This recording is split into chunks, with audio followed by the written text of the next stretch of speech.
What's up guys? Andito tayo ngayon sa My Better Living.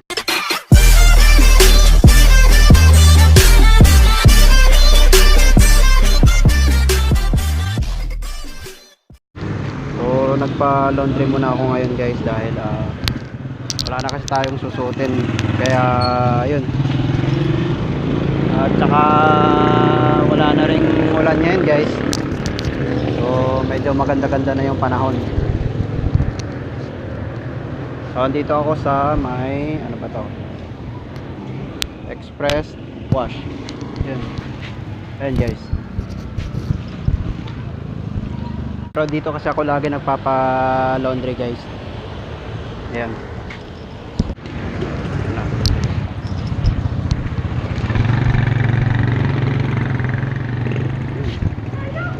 Yan, katabi niya yung airport village. Yan.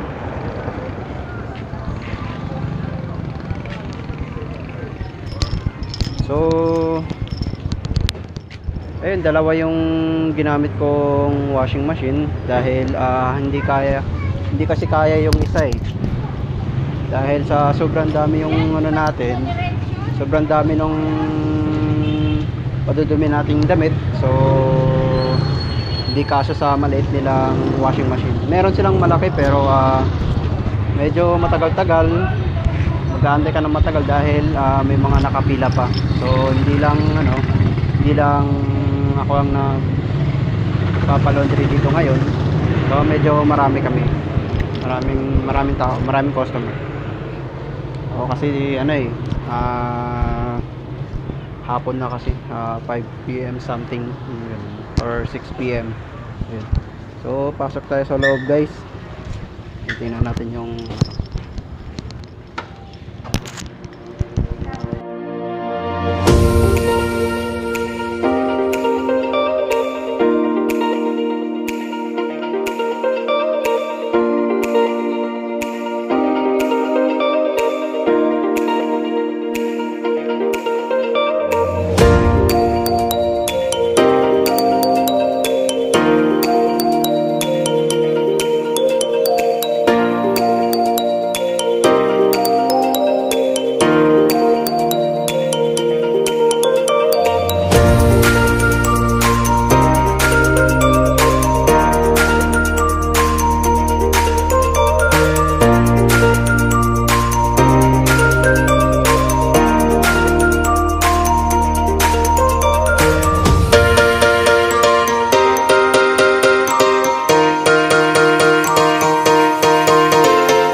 guys, naka dryer tayo ngayon.